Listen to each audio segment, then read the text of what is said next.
Today we are making paneer cutlet with breadcrumbs. It is super crunchy from the outside and soft, cheesy and flavorful from the inside.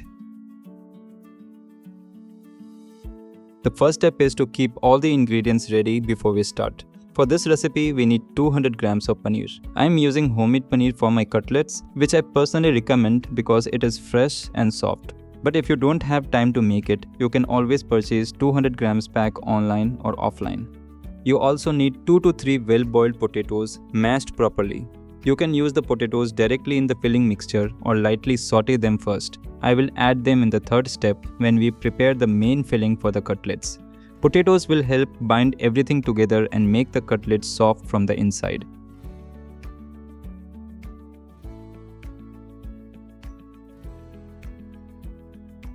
For 200 grams of paneer, we need a few simple ingredients for the filling. We need 2 spoons of garam masala for a warm and rich flavor. We need 2 spoons of mango powder, also called aamchur, for a nice tangy taste. We need 2 spoons of red chilli powder for color and mild heat. We need 2 spoons of chaat masala for that snack style taste. Along with the masalas, we need 2 inches of finely chopped ginger for freshness and a little sharp flavor. We need 2 to 3 finely chopped green chilies for extra spice. We need 1 finely chopped carrot for a little sweetness and texture. We need 2 finely chopped onions to make the filling juicy and flavorful. And lastly, we need some freshly chopped coriander for a fresh and bright taste. Together, these ingredients will make the paneer filling spicy, tangy, fresh and full of flavor. It's time to make the coating mixture. For this, you need to add 2 spoons of gram flour to the bowl, then add a pinch of rock salt and a pinch of white salt. Rock salt gives a slightly different taste and makes the batter more balanced. After that, slowly add water little by little while whisking the mixture.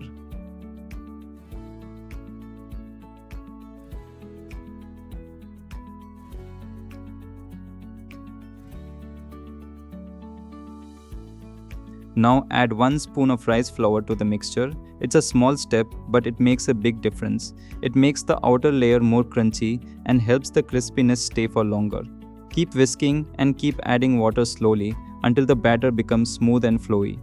The batter should be thick enough to coat the cutlets, but still smooth enough to flow easily. After whisking, the batter should be smooth and flowy. Now let it rest for 5 minutes. This will help the gram flour and rice flour settle properly and the batter will coat the cutlets better. In the meantime, let's prepare the paneer filling with all the chopped vegetables and spices. Take the grated paneer from the first step and add all the spices to it along with the chopped garlic, green chilies and carrots. Then add the mashed boiled potatoes to the same mixture. This step isn't fancy at all. Just use your hand and mix everything properly. You just have to take the mixture from one side, press it into the other side and keep doing this from all sides of the bowl. This will help the paneer, potatoes, vegetables and masalas blend together nicely.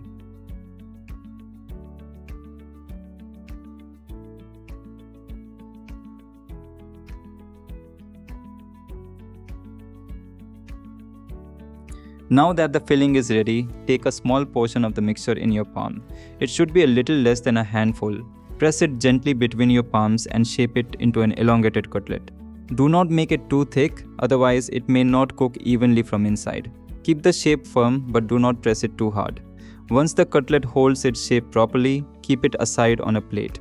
Repeat the same process with the remaining mixture.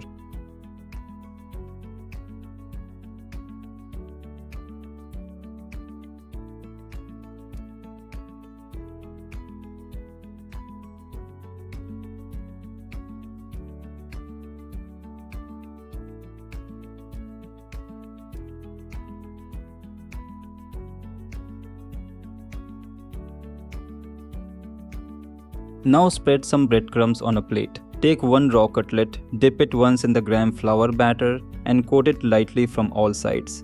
Do not keep it in the batter for too long or it may become soft and break while frying.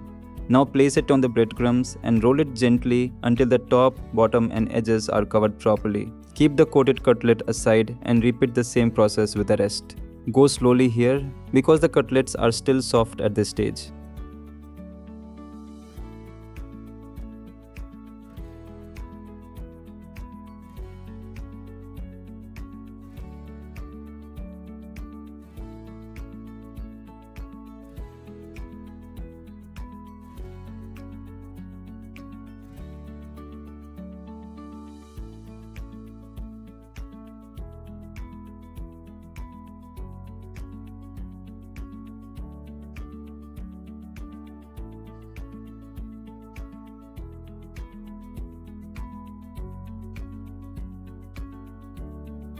Finally, we will fry the paneer cutlets. Heat the oil properly and keep the flame between medium and high. Once the oil is hot, gently place the breadcrumb coated cutlets into the pan. Do not overcrowd the pan. Fry only a few cutlets at a time so they have enough space to cook evenly. When one side starts turning golden, flip the cutlets carefully. Keep turning them as needed until all sides become golden, crispy, and crunchy. Once they are evenly fried, take them out on a plate, serve them hot, and enjoy your crispy paneer cutlets.